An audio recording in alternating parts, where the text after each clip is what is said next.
Coming up on the November 7th edition of Carolina Week. I'm Kelsey Colt. The local elections are over, or are they? Many North Carolina students are struggling because of something out of their control. In sports, the women's basketball team held the lead for most of the first half, but could Carolina pull out a win? Weathercaster Johnny O will tell us if we'll need to bundle up for the Carolina State game. All that and a local business that gives unconditionally and unconventionally. Carolina Week starts right now.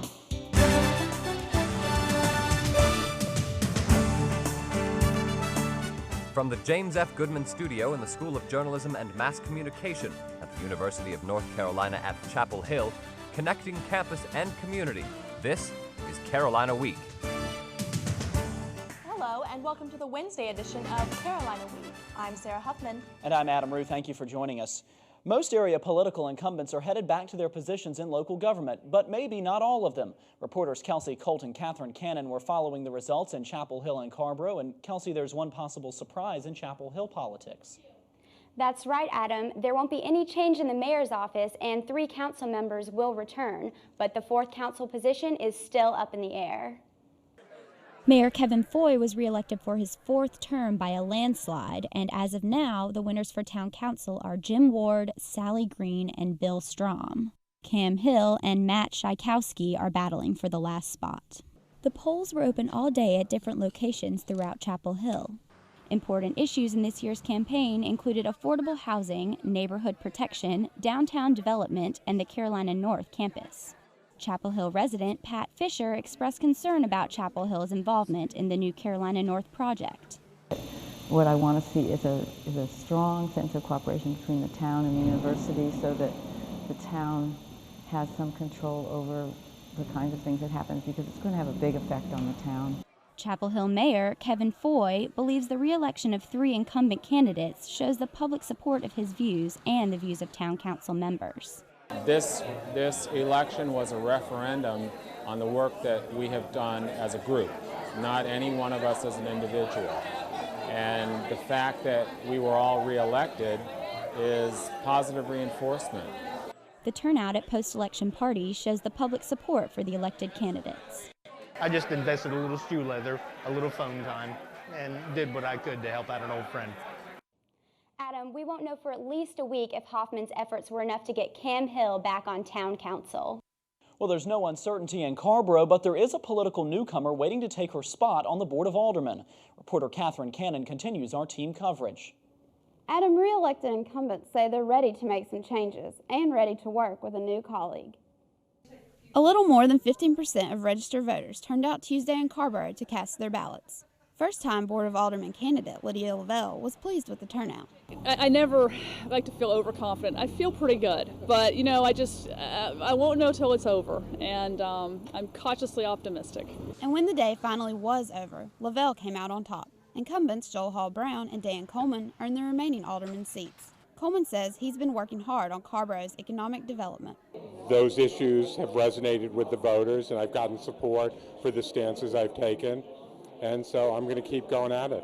Coleman was also pleased to see Lavelle elected. She's a hard worker. She's going to be a great alderman. She really is.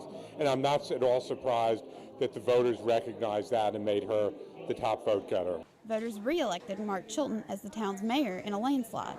Chilton says this term he plans to create a united political landscape in the community, where we move away from this feeling that, you know, people represent one part of town versus another.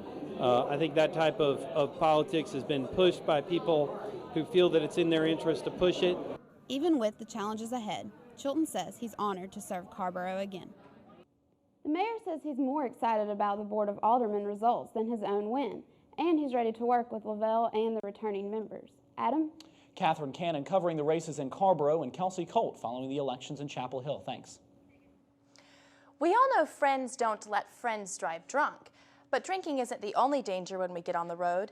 It's Drowsy Driving Prevention Week, sponsored by the National Sleep Foundation.